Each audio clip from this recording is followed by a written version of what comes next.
where DIET stands for Data and Diversity, Inclusion and Impact, Ethics and Equity, Teams and Technology. Let's build a better AI world together that is cognitive, diverse, and inclusive in every way. And with that, I would like to welcome our first guest, Christina Montgomery. Christina Montgomery is IBM's Chief Privacy Officer and an IBM Vice President. As Chief Privacy Officer, Christina oversees IBM's privacy program, compliance, and strategy on a global basis and directs all aspects of IBM's privacy policies. She also co chairs IBM's AI Ethics Board, a multidisciplinary team responsible for the governance and decision making process for AI ethics policies and practices. Prior to her current role, Christina provided legal support for many of IBM's divisions, including spending more than 4 years as secretary to IBM's board of directors. Ms. Montgomery received a BA from Binghamton University and a JD from Harvard Law School. Ladies and gentlemen, please welcome our keynote speaker for AI Diet World 2021, Christina Montgomery. Woohoo! And with that, let me welcome Christina to the stream. Hey, Christina, welcome. Hi, Shilpi. Thanks so much for having me today. Our pleasure, and thank you for being here. I know my team said that they couldn't hear me. Was the intro okay? Everyone could hear it? I heard you fine. All right, awesome. So I'm going to go backstage, and the stage is all yours, Christina. Welcome. Great, thank you. Yeah, thanks, Shilpi, and thanks for everybody who took the time out of your day to join us today. Today I'm going to talk to you about the importance of trust and why trust is so important with respect to AI. So if you're attending this event, you are well aware of how pervasive AI is becoming in our daily lives.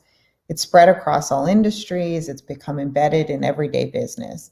In fact, 3 out of 4 businesses are exploring or implementing AI, and there's a significant amount of investment that businesses are putting into AI. A key reason for the increasing use of AI is the growing amount of data, the massive amounts of it, structured and unstructured, that's being generated from businesses and individuals every day. From an expanding set of applications like websites and mobile apps and devices like wearables or appliances, connected cars, manufacturing equipment, cameras, the list goes on and on. A recent survey found that most businesses use more than 20 different data sources to inform their AI, and large businesses sometimes tap into 500 or more data sources. So considering all of this information and the means to connect, process, and uncover insights from it, it's easy to see that AI is changing the way we do business. But the effect of AI goes beyond business applications. AI is opening the door to create innovative solutions with the potential to solve some of society's biggest challenges. For example, using AI to analyze data, researchers at IBM and the Michael J. Fox Foundation developed an AI model that predicts the progression of symptoms in Parkinson's patients in terms of both the timing and the severity. Manavox, a nonprofit based in Paris, built a platform with IBM that uses AI to scour information from trusted sources to monitor the world's forests and the rate of deforestation, and to act on those insights before further damage is done. And finally, working with the United Nations Environment Program and the Wilson Center, IBM has demonstrated how digital technologies can help to monitor marine pollution and fundamentally change how data analysis and insight are accessed to enable more informed decision-making. AI enables organizations to implement global strategies around big picture issues. For example, IBM's newly released Environmental Intelligence Suite allows organizations to plan for and respond to disruptive events like weather to avoid outages and ensure business continuity in real time with their operations around the world. It's powered by AI that integrates weather data with business operations. That augments decision-making with enterprise processes to address sustainability, resiliency, and climate change challenges. Innovative solutions like this demonstrate that new technologies like AI can play a critical role in helping address important issues in today's world. But AI presents some unique challenges.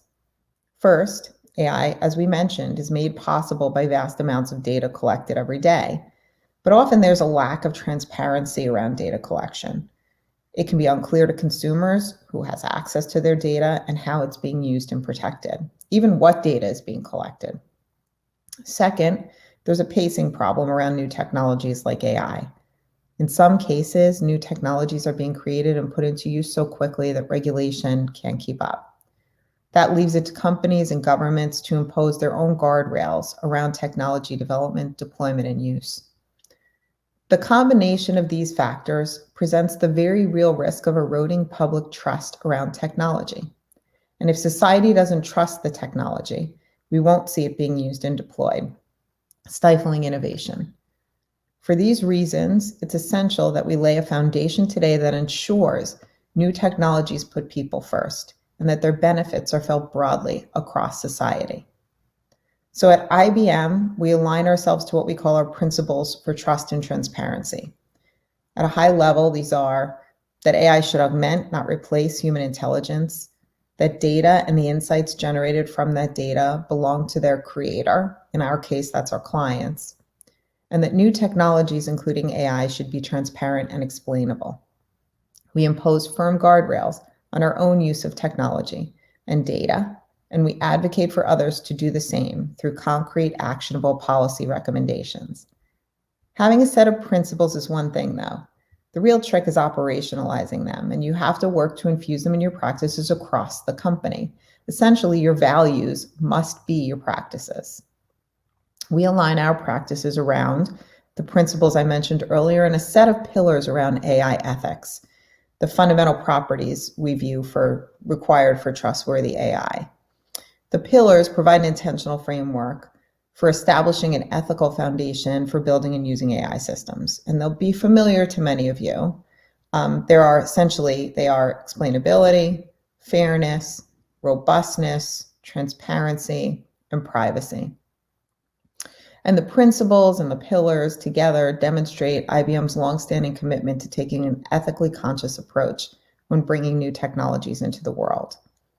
And we embed ethical thinking throughout IBM via the AI Ethics Board, which I co-chair along with the IBM AI Ethics Global Leader, Francesca Rossi. IBM's AI Ethics Board infuses the company's principles and ethical thinking into business and product decision-making.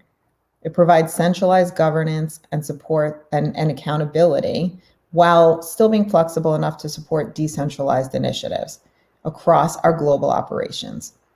And that's no small thing when you remember we have about 340,000 employees operating in 170 countries plus around the globe. The board provides two-way engagement, promotes best practices, conducts internal education, and leads our participation with stakeholder groups worldwide. But in addition to the board, we have a network of AI focal points, and these are embedded throughout the business. The focal points help ensure that our approach to AI ethics is both tops down and bottoms up, instilling a culture of trustworthy AI throughout IBM. The board and its associated governance are just one of the ways that we embed trust in our operations at IBM. They're a mechanism by which we hold our company and all IBMers accountable to our values and our commitments to the ethical development and deployment of technology. But no company can do this alone, so we advocate for policies that are consistent with those values. We've been very public in our positions, for example, to firmly oppose the use of technologies, including facial recognition technology, for mass surveillance, racial profiling, and violation of basic human rights and freedoms. In fact, really any purpose that's inconsistent with the principles of trust and transparency that I mentioned earlier. When our CEO, Arvind Krishna, announced that we would no longer offer general purpose facial recognition software products, we were the first major tech company to do so, and others soon followed. We also partner with leading minds around the world to advance important ethical dialogues. The efforts we've seen at a global level, from the EU high-level expert group on AI to the Vatican's Rome call for AI ethics, are laying a clear path for AI that's deployed responsibly and ethically. and they're all efforts where IBM has played a leading role. Last year, we partnered with the University of Notre Dame to establish the Notre Dame IBM Tech Ethics Lab.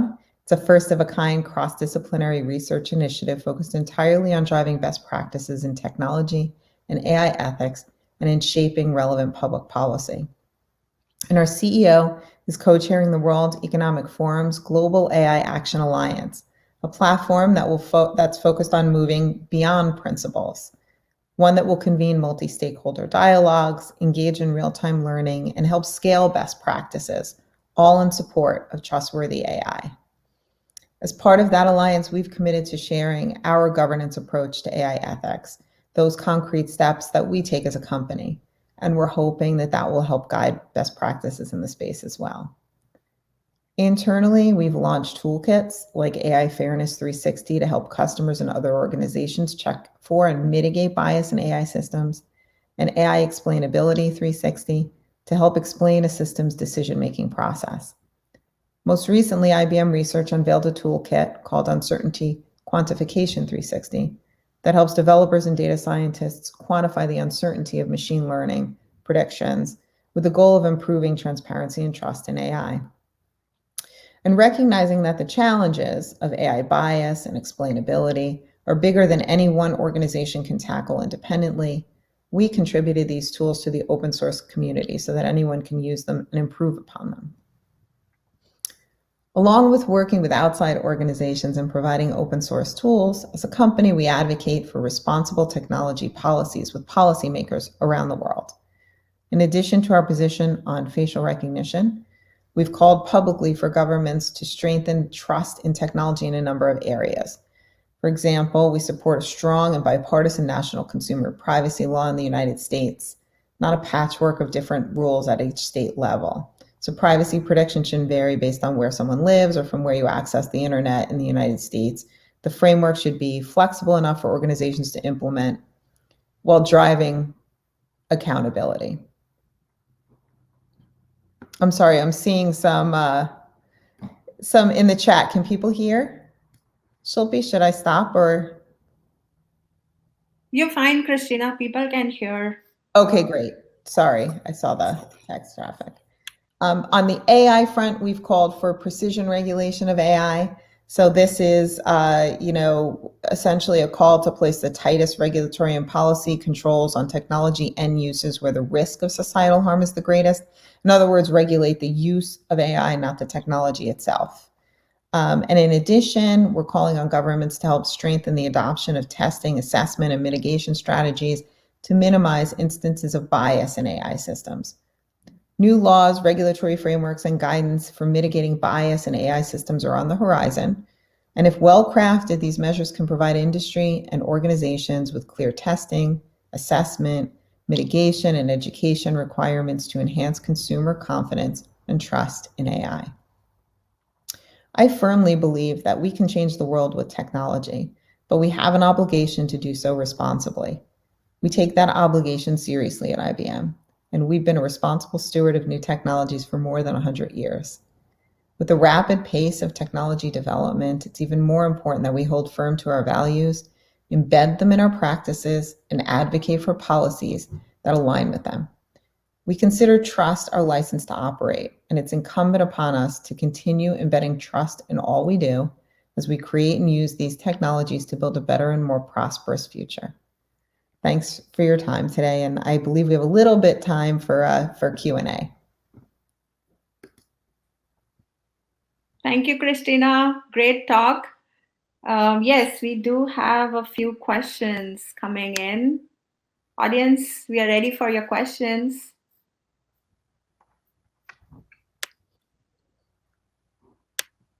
So Christina, I love that you said that, yes, with great responsibility, comes with great power comes greater responsibility. And at IBM, you take this really seriously. And I loved all the examples you shared.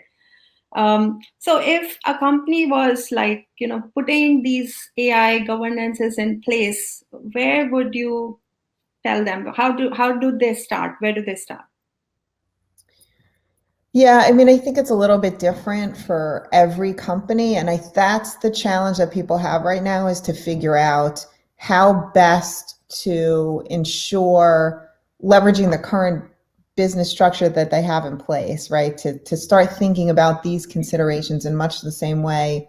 I know from our perspective, we think of it as a few years ago, we were looking at concepts like privacy and security by design. So we think about it as ethics by design from that perspective, and just building upon the existing practices we have in place, and ensuring that we're embedding in the day-to-day decision making from that perspective.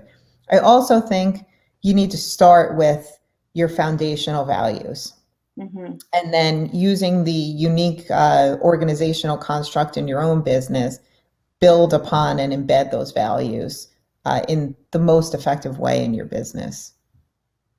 Yeah, that's true. So what is the best way to identify bias?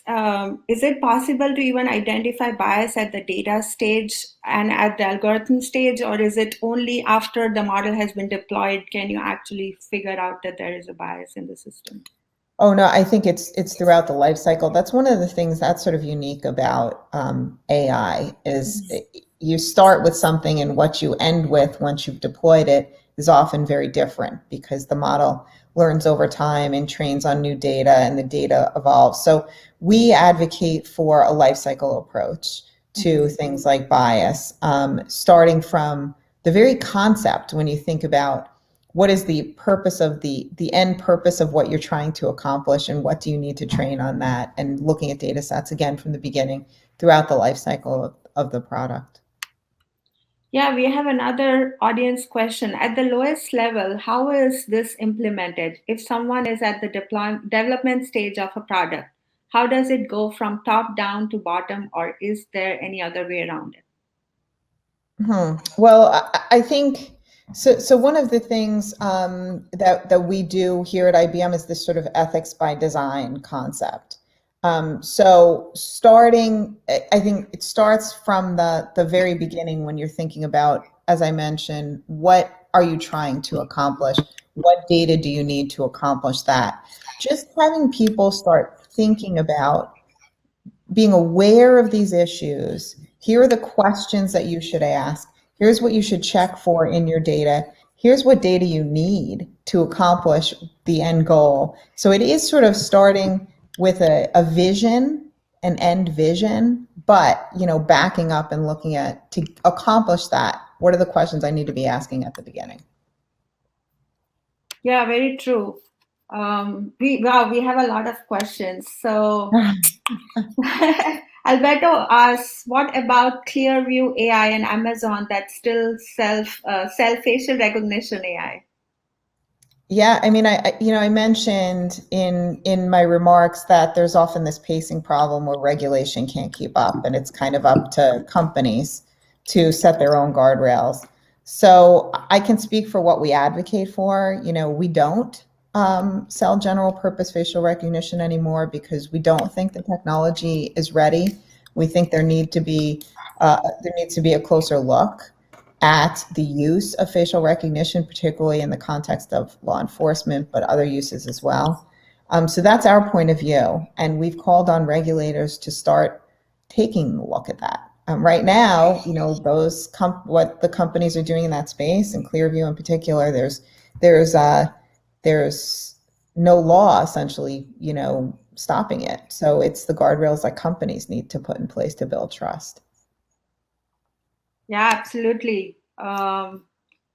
Bruce says, you mentioned a call to regulators to focus on the specific uses of AI. Can you speak more to the ask for regulation and what it would mean to us developing AI products? Yeah, so what we called for in our policy piece, we have, by the way, for those who are interested, the IBM Policy Lab offers, as I mentioned, concrete actionable policy recommendations. We have a number of papers in that lab, so you can read in more detail what we've suggested in things like precision regulation for AI or regulation for facial recognition technologies. But it's for regulators to initially what we've called for is an initial risk assessment. So if you look at something very simple like facial recognition, or something everybody will understand, right? You use it on your smartphone. It's one-to-one match. The picture on your phone doesn't leave the phone, so no one else has access to it.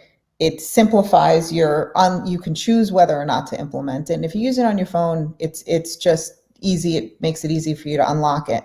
But facial recognition used by a police force and cameras on the street, very wholly different use of that technology. And so what we're suggesting, it's not the technology, it's not the ability to recognize a face, it's the actual application, how you're going to use that particular technology that regulators should look at. So that's at a very high level, the distinction between the technology itself and the use of that technology. Sure, thank you, Christina.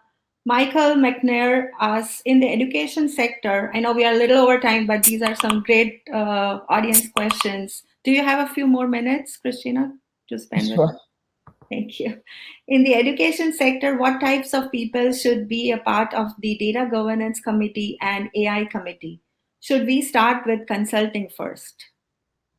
I mean, I'm not working within the education sector myself, so it's kind of hard for me to answer. But I would say, just as a general premise, when you're thinking about, we've been very much active in advocating for multi-stakeholder dialogues, right? So if you're talking about the appropriate use of technology, data, and the like, having a diverse cross-disciplinary, lots of people from different backgrounds, having stakeholders as well, those who will be subject to regulation, to those who will be the subject of an AI application, those who work on it from vastly different backgrounds. Diversity is really, really critical because you get lots of different perspectives that you might not otherwise experience or take into account. So I think from our own ethics board, for example, we have a very cross-disciplinary board.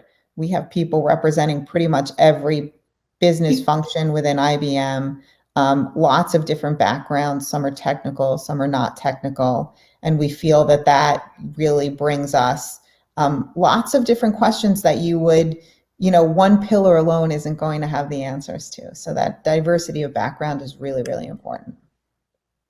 And we'll just take one more question, last question for Christina. Wow, thank you, audience, for the questions. And thank you, Christina, for spending some extra minutes with us here today. Alberto Roldan asks, what's the quantitative measure of trust and transparency? I don't know if I can answer quantitative. These questions are, yeah, I mean, look, every day we ask questions about what we're doing internally and the like. I don't think there's anything mathematical. A lot of these are really, really hard questions, which is why I feel it's really important to firmly adhere to some North Star. For us, that North Star is the principles, right? So you take a hard line about some things, but often there's, often you're in a gray space, right? Where you have to make a call, and being able to point to those principles has been really something that's been very valuable for us. But quantitative, I don't think there is one. Trust is really what it comes down to in many respects, right? You'll be able to see if technology isn't trusted, if people don't want to use it, if businesses can't use it because their customers won't trust it. That's where the measure is that's one way to measure it. True. All right, that's all the time we have for Christina today. Thank you so much for being with us. Fabulous talk, and thanks to Kevin and Aaron also for helping us coordinate all this and getting us Christina. Thanks again, Christina. Take care. Bye-bye. Thank you. Bye.